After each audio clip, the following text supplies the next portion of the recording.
Hello, my name is Dr. Scott Young, and today it's the second to last of our series on hope in the last days. This is the temple and sacrifices. It's really important. Coming right up.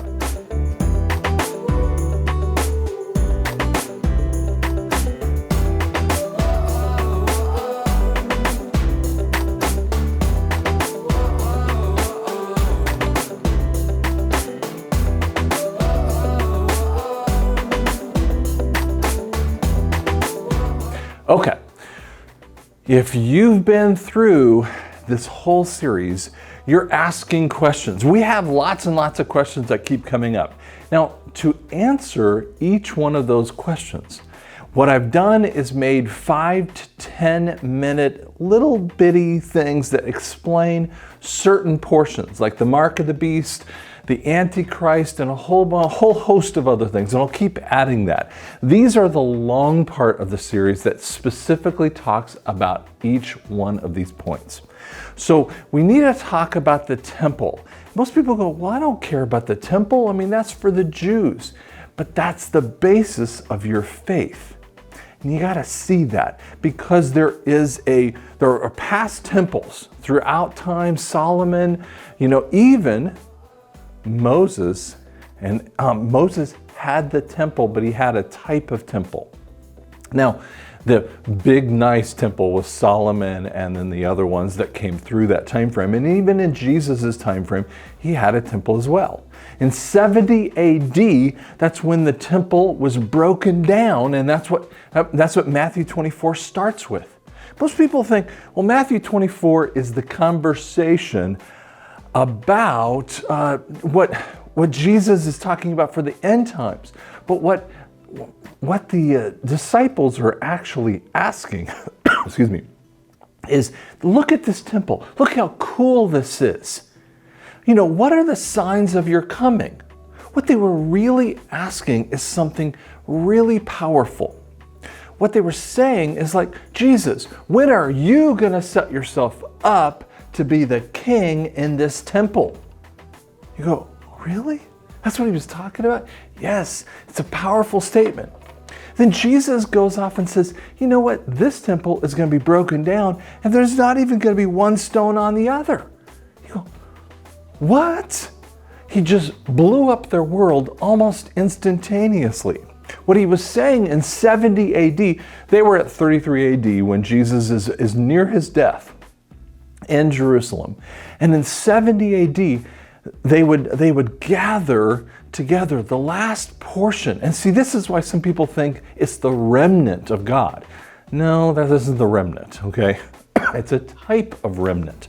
In 70 AD, they got together and they were dispersed finally by the Romans, and they were just destroyed. And they were not a nation until 1948.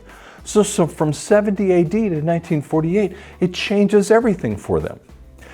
Now, we have to also understand that the Antichrist comes in. He comes in after Israel wins a massive, amazing battle in the Ezekiel 38 and 39 war. All of Israel's enemies are humbled, pushed back. They're taking all of their spoils of the war. And that's in Ezekiel 38 and 39, as I said. And all the time when Israel, from 48 on, has been attacked and messed with, guess what happens? They come attacking back. Now, as I've said before, we always start with a peace treaty. Then Daniel 9:27 is the Antichrist that sets up a peace treaty with many nations for the peace of Israel. Now, he breaks it in the middle of that time frame, that 7-year period, okay? It's a week, and in the half of the week, he breaks it. And that is a 7-year period of time. Now, but he breaks it in the temple. And you go, that's why we have to bring up the temple. Now, many people want to ask this question. Okay, so you're talking about a temple, and you have a 7-year period of time, okay? And in the halfway point, the Antichrist messes up the temple. I mean, he destroys it. Now, he doesn't bring it down like the Romans did in 70 AD, but he desolates it. Now, we have to see some of those portions about this, okay? That means that today we're in 2020 and there is no temple. We don't have one. And people ask, when is the temple going to happen? Here's what I'm going to tell you. I can't tell you a date. That's stupid. Even Matthew 24 says, hey, listen, no one knows the day or the hour. Stop trying. What I do know is that when the Antichrist comes in and asks for a peace, he allows the Jews to have their own land again in their own way without any worry that they're going to be attacked anymore. So again, we have the Ezekiel 38 and 39 war here, which brings us to a peace. See, people talk about the peace, but they don't think about the war that has to come before a peace. Get it? Now, when we have a peace, we have some time frame in here that the temple is built. Now, lots and lots of end-time preachers have great information talking about that we have the red heifer and all those other things, and I'll show you a little bit about that. But what we have to see is that here is when the temple is built. Now, it has to be open for at least a year before the Antichrist desolates it. That's again in Daniel 9:27. So in this really fast verse, in Daniel 9:27, and we still over here, 9:27, the same verse. I mean, the same verse spans 3.5 years. Okay? So the temple is super important. Now, let's look at our first slide here. Why is the temple sacrifice important? It's a reminder of sin. Now, if you've been with me through this conversation, we have talked about sin many ways. I'm going to erase a little of this here.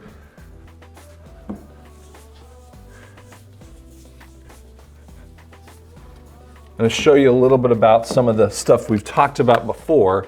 But sin, I'm going to use it as a bank account point here, okay? Ooh, it looks like a cross, doesn't it? Okay, so 0 is our bank account. Plus 500,000, let's just say, is up here, minus 500,000. And we're just using it as a bank account. So this is our sin bank account, okay? Now, if we have a really bad person, that person might sin a lot. Let's use a different color here. A really bad sinner is over here, and a little bit better person, like the Hitler versus the Mother Teresa kind of conversation that happens between the two, but all of them are in a negative account. Okay? Every single person on the planet has a negative bank account with Jesus. The propitiation that Jesus accomplishes by his death takes you from whatever bank account negative number to a 0. So this pays off your loan. Now, one of the things that's so powerful is that most Jews don't understand this. They're still working inside of the temple sacrifices. This becomes an object lesson for the Jews in the Old Testament to understand things in the New Testament. And I see Christians and pastors today talking about the sins in the Old Testament and the wrath that has to come. And you're bad and you need to get yourself right. Okay, if you're the bride of Christ, You have already had the propitiation paid for you. Yes, you need to get out of those silly things, okay? Let's say you were a drug addict and you've tried to get away from it. You need to stay away from it because it keeps messing your life up. If, say, you're addicted to sex and you've had sex with many women, okay, and you're still struggling, well, guess what? That's going to keep messing with you. Of course, you need to stop that stuff. But you don't stop it in the flesh, you stop it in the spirit, because that's how Jesus accomplished it. Jesus on the cross didn't go, okay, I'm going to touch each person in their flesh and go, you're fixed. He said it in the spirit, it is finished. That's John 19:30. He said, it is finished. And so the propitiation that happens in the temple happens here first. So he brings you to a 0 point of your sin. Now, grace is everything that happens above that. Dropping everything, huh? Grace is like the parable of the talents, and we will talk about that one in later time frames. Grace gets you into a positive bank account. That brings you into heaven. Those are the works of the saints, okay? After you get to 0, then it's easy just to get to a positive level. I mean, there was one time in my business that we were negative massive amounts of money. It was like negative 400,000. And then when I got to a place of positive point, it became a lot easier because I wasn't still paying on those debts. Guys, you're not paying on those debts anymore. Christ paid them for you. Stop paying. Stop doing the penance and all those other silly things.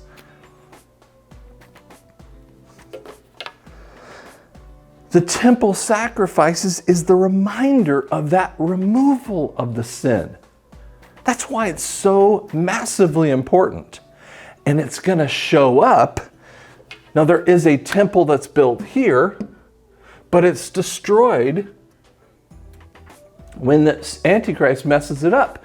But then there is a Millennial Reign temple that's completely different. This is as many as 50 miles wide. It's huge. And we'll talk much more about that. The temple also becomes memorial in nature. We understand the sacrifices, and it's a memorial service, okay? And it's a reminder. And it's because you're going to have people, you have the sheep and the remnant that come through the tribulation. And they move into the millennial reign of Christ. But guess what you also have? You have their kids. And their kids know nothing of the ugliness of sin. I think I always want to put it this way. Have you ever had your parents say to you, we used to walk uphill, in the snow, and it's a funny thing that the greatest generation parents, and sometimes traditional generation parents, my parents were a little older traditional generation, and they would say not exactly those words, but something to that effect. And it was kind of a joke in our family because we grew up in Denver, and it was pretty snowy. I mean, when the schools of the Douglas County bus came by, I mean, we would look outside and go, man, it's 12 inches and you're not canceling school? Okay. The point is that the sheep and remnant know something that the kids won't know. And so the memorial is the point of the sacrifice of the temple. Okay, in our second one here, we're going to look at the sacrificial process. The sacrificial process happens to cleanse a person and understand what that cleansing has done, because Jesus finished it all. He accomplished everything. That's why we have the red heifer. Let me just give you the basic idea of, red heifer is just one of those, but we have the lamb. You see, what you would go out if you were the shepherd and you had, 50 lambs out there. and you look for your lamb or sheep. That's why both of these are indicated as a sheep type. Oh man, there's so many cool, deep things inside there. So what happens for that person is that shepherd would go, okay, I'm going to have a sacrificial lamb to go to the temple. And it's normally done during the time frame when we would sacrifice for our sins, which is called Rosh Hashanah. Now, there was other times. I mean, there were also Passover and all those other points, right? So you could have it at Rosh Hashanah. You could have it at Passover. You know, different time frames that you would utilize that. So what you would do is you'd pick out the perfect one.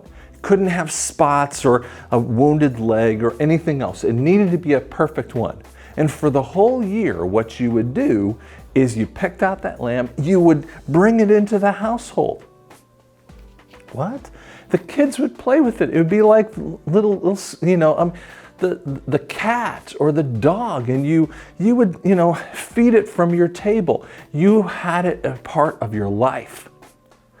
Then you sacrificed it. And it normally happened at Passover, but it could also happen at Rosh Hashanah because you're sacrificing for the, you know, the sins of the kids and the, you know, because you're trying to get right with the Lord. So it could be different ways. Now, one of the things that would also occur is that they would bring, and all the family would do this, and it was the sacrifice for that family. You gave something that was deep and important from you to God. And that perfection is the same thing that Jesus was. So, Jesus is that perfection.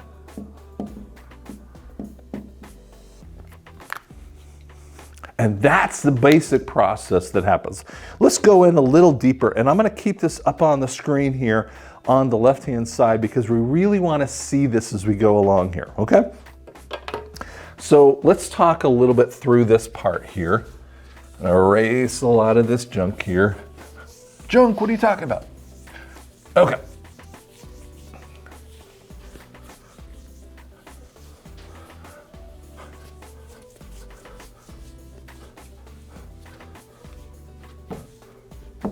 Okay, so let's think about our temple. And again, I draw like horribly, so I'm going to do it in the backward order here. So we have the gate. This is the entrance for Christ. Now, the fascinating part, did you know that it says, wide is the gate to destruction, but narrow is that opening? That's what he's talking about from the gate. He's like, it's not an easy way. It's not the fun way. It's not the simple way to do it. But it is the right way to do this. There's a right and a wrong way to do things. Acts 4:12 says that there is no name under heaven by which we may be saved. Guys, this is the gate. Jesus is the only gate. Now you first walk up to the brazen altar. So when you move to the altar,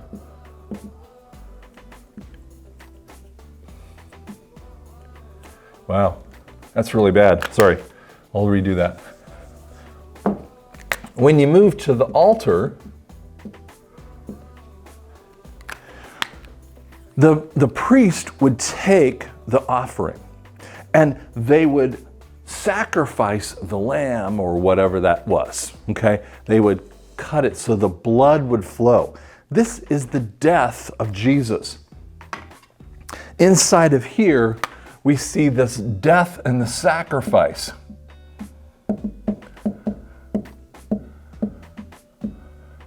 This is where we see the blood flowing. And the blood flows for the propitiation, the loan payment of your sin. This is only the beginning.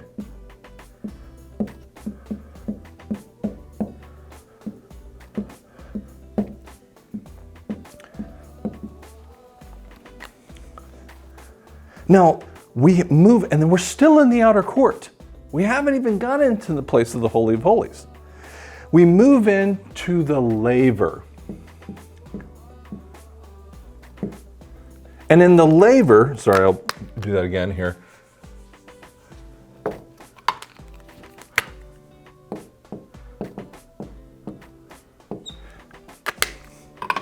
They would have they're all bloody with entrails and ugh, right? So they had to wash themselves off. Oh my gosh, guys, catch this. This is the washing of the word.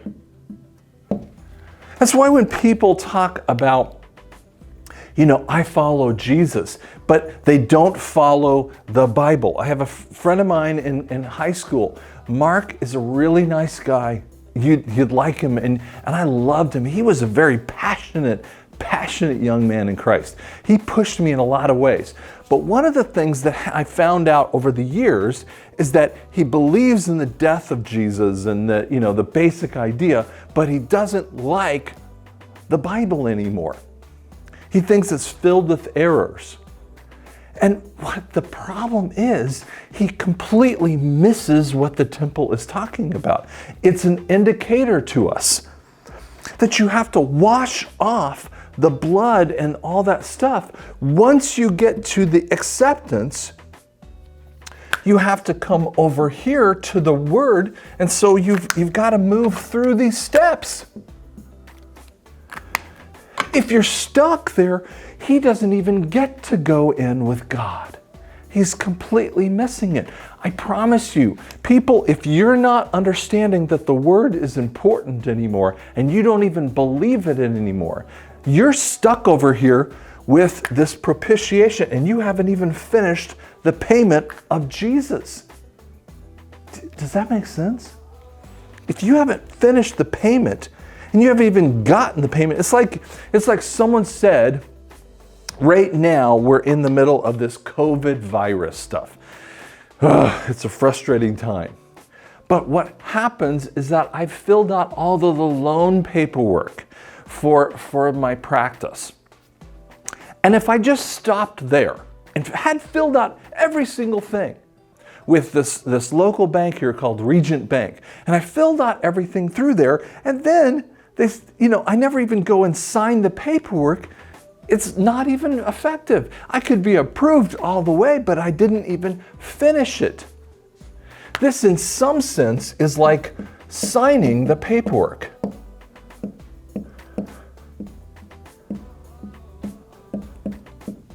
Signing the paperwork of the loan. That's what the laver is washing yourself off of the world, and you have to get away from all the gross things. You've brought in the grossness.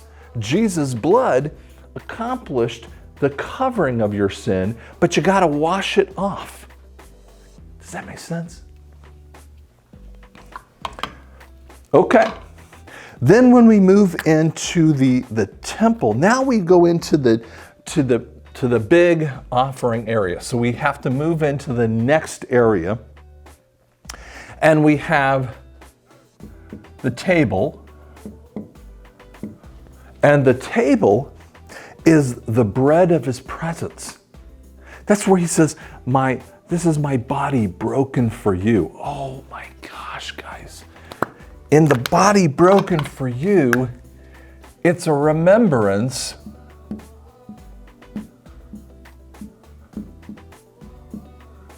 of the bread.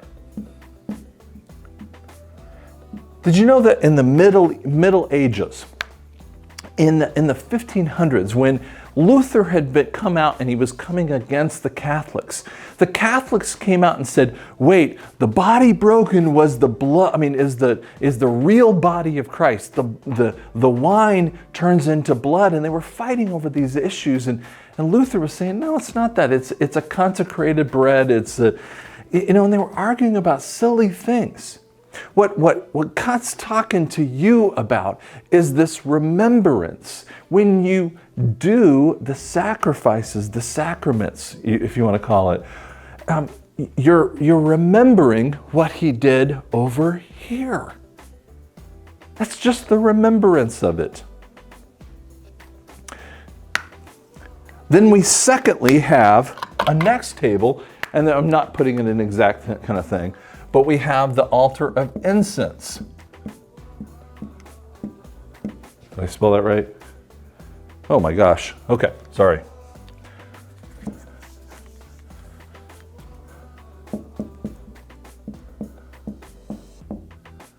Guess what the altar of incense is?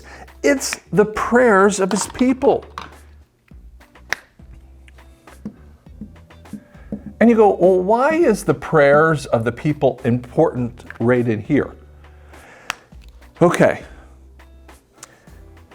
I want you to think about this in a financial way. You're at a minus $200,000 in a price tag. You go and sign the paperwork for your loan so that you can get out of that payment. This is that blood, and this is the signing of the paperwork.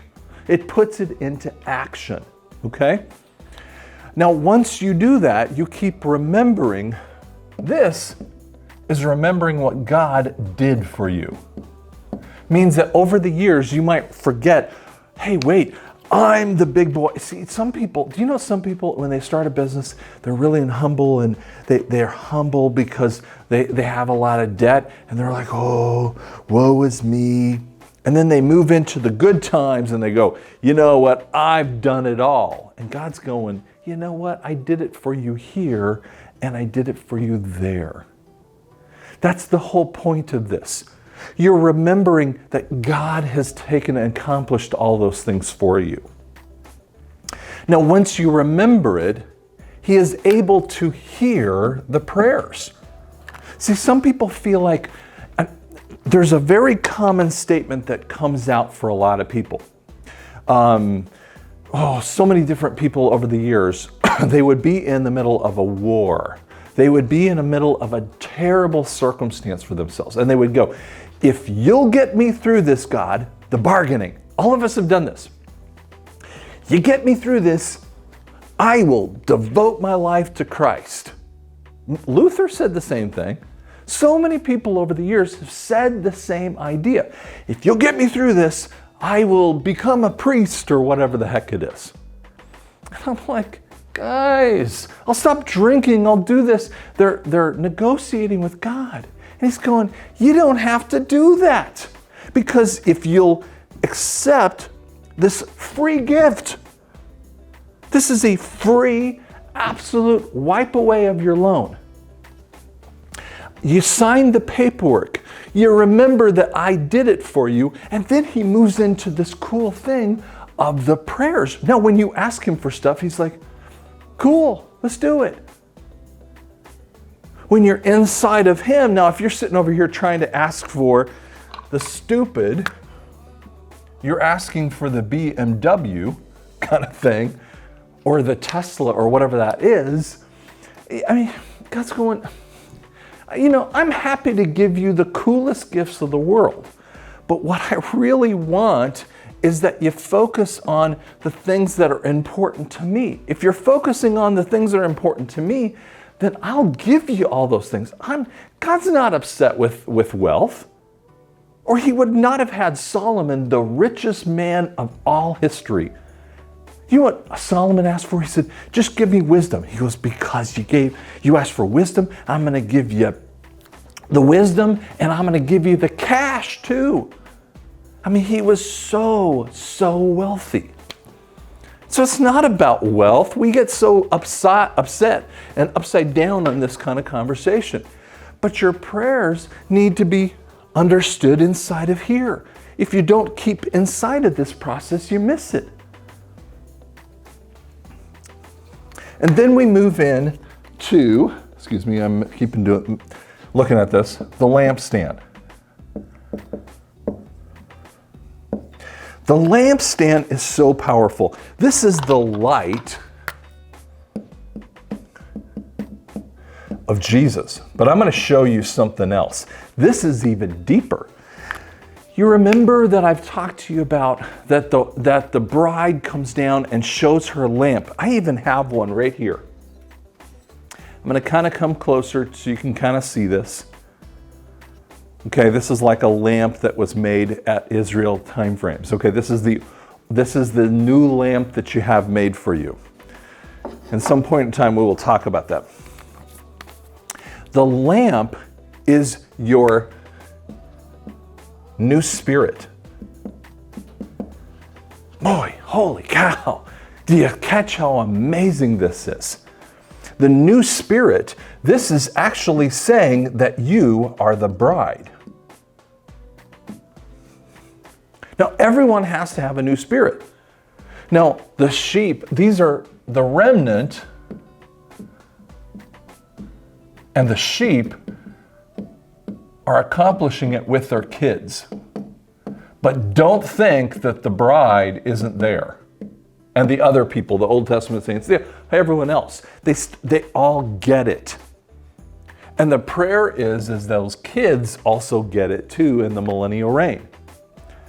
Now, that's why I'm showing you this whole process here. This is the light that stays in. And Jesus is the light of the world, right? I mean, so when you're inside of this, when you keep the light going, that's your lamp lit.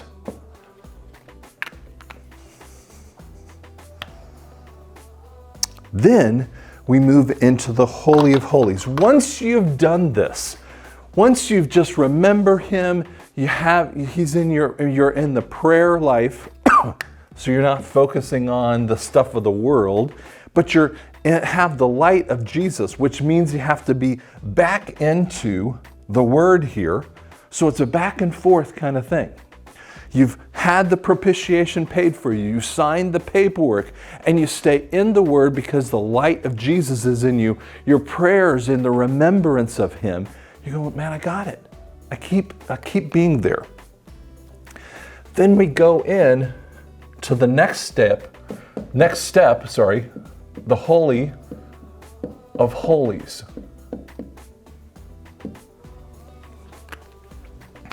Let's show you a little bit about the Holy of Holies. It's this quiet place.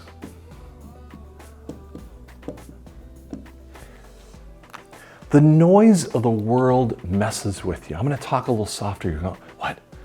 The noise of the world is so much in your life. God is wanting to talk to you. Sometimes you got to shut up. Have you ever had a person who speaks softly and you're like leaning forward? I was at a service. It's a revival service in 2020, early in 2020 here. And Bill Johnson shows up at ORU. And I'm going to tell you some of the story that happens. He's talking. Do you know that he was talking? I saw him on Friday night and then Saturday night as well. He's talking and he's talking so softly. He's like this all the time. And people, I just watched. Now I'm an audiologist. I think about hearing and they're all like, what? And they're really paying attention. And I think he does that on purpose, okay? He's not trying to be mean or weird or something like that. But he's trying to get you to just quiet down. Calm yourself down. Because if you're in the Word and your prayers are happening, you move into the quiet place of God. And then you can really hear His voice. My wife hears Him in the shower and in bed. She hears Him talking and rearranging her day. It's in that quiet place. I hear Him in the car a lot of the time as I'm driving to work. I listen to some audiobooks a lot of the times, but other times I just shut it off and go. That's the quiet place that comes. Then we come to the Ark of the Covenant. When we hit the Ark of the Covenant, that becomes the glory of God. This is the glory that is available. Now you say, glory of God. Most people when they hear the glory of God, they go, I don't get it. Do you know that the world is spending so much time in looking for glory and fame and monies and women and cars and they're so focused on this. I want to be famous. I want to be on stage singing. This is what I used to feel like. I want to be on stage and people listening to me. So I'm going to be pastor, or I'm going to be motivational speaker. I want to be so rich that everyone comes to me. I want to be an influencer, like a social influencer or something like that. I want to be telling people what to do. They're always looking for this glory part of you. And Satan has always wanted to be here. In the Old Testament, he rises up and says, I can be better than you. And God goes, get out. I mean, he makes Michael the archangel, get him out of here with a third of the angels. That means 2/3 of the angels are on your side. You have 2 times the number of angels on your side than anything that Satan has, because he's already taken care of this. But here's the fascinating part. You are the bride of Christ. This is your destiny, is to be in that final place. Now, I'm going to leave this on the board as we look at this part, because you're going to see this. And so on our next one, all the Jewish temples were inside of this. They had the gate to the altar, to the laver, to the table, incense, lampstand, and then they had the glory part, the Ark of the Covenant that had so many powerful symbols. They were laden with the types of the laws. See, we had to know our sin just to come in. We had to know that we had sin. Okay? That's what got us into the gate. And then we were saying, well, we need to do something about our sin. And that was the whole point. The rituals were for the people of God to perform. You see, in the tribulation time frame, he's going to let them do this thing. He's going to let them set it up. And I want you to think about all the time frames in the past, including the tribulation temple. That's not the cool part of this whole thing. That just says, oh, wow, amazing things are about ready to happen. But all of those temple types were just trying to show you a type and picture of this. They were the rituals for the people of God to perform for the other people that came in and said they needed that help. It survived over thousands of years, the same culture. Now the priests who were godly understood the whole process. They were seeing it. And it was so frustrating for Jesus when he shows up on the planet in his first coming. Go read John 3. And he's talking to this Pharisee, and he's talking through the Pharisee, and he's like, dude, you don't understand that you have to be born again. Nicodemus is like, doesn't get this. Nicodemus knew this intimately. He knew the symbology of the whole sucker here. And yet he's going, guys, you got to have the bread, the prayers, and you have to have the lampstand. You have to the altar. He understood it. And he's like, I just don't get why you don't get this. Now, all the rest of us, when we read John 3, we struggle with it because we don't understand the symbology. Now, in the Millennial Reign, when this thing is huge, 50 miles wide, it keeps growing too. As billions of people show up again on the planet, they start from maybe a few million people to billions of people. And more of the remnant are bigger than the sheep. There are huge numbers of Jewish people. It becomes a reminder. Israel is the center for the worship of these people, of the remnant and the sheep.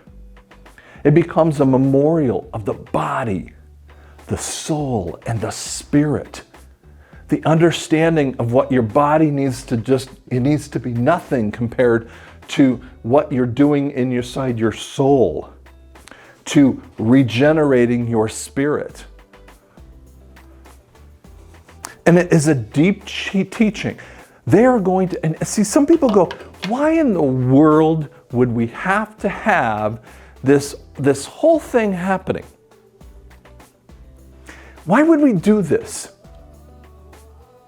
It's because in the millennial reign, the kids of these people, these are believers when they go into the millennial reign. The kids won't understand it because they haven't lived in around sin in the same way. Because in the millennial reign of Christ, Satan is in the abyss.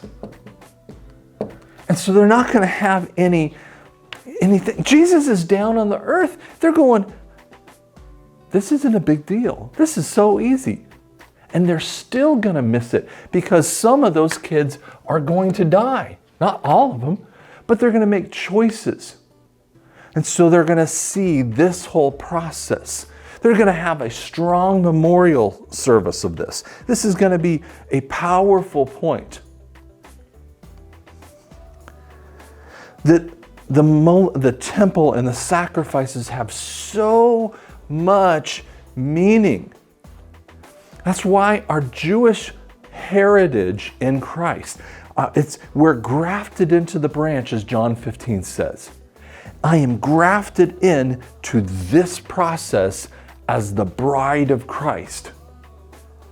I need this. I need him to pay off my debt. I need to sign the paperwork so that and keep my lamp lit by being in the Word.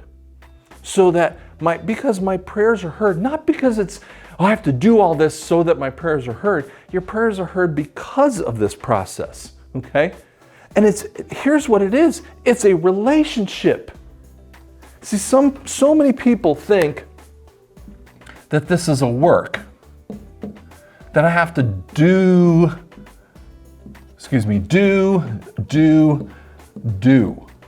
Guys, you don't have to do anything. He already did everything for you.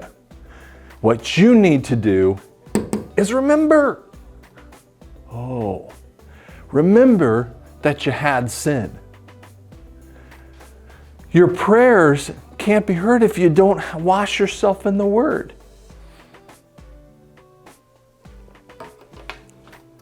And when we're there, this is our destiny. Our destiny is to be in the glory of God. That's your final destiny. That's Revelation 22. That's the last part of it. And my point is not to have this fatness in me and all these other things that I don't like about me, my knee issues and all these other things. I'm going to be perfect in the temple of God because of what He did for me, not because of what I did. What I do is nothing, but what He does is everything. He paid for it all, and I keep remembering it so that I know my final destiny. And Satan can't take this. Now, as you've listened to this whole series, you're wondering, I don't get all this stuff. I don't understand why this happens. You need to come to a salvation of Jesus. Come into the gate and know that you have the sin. And I'm here for you. Man, if you have questions about it, ask those questions. Subscribe.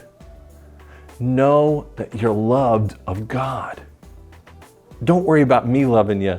Care about the love of God, that He has already done this for you. Thank you so much.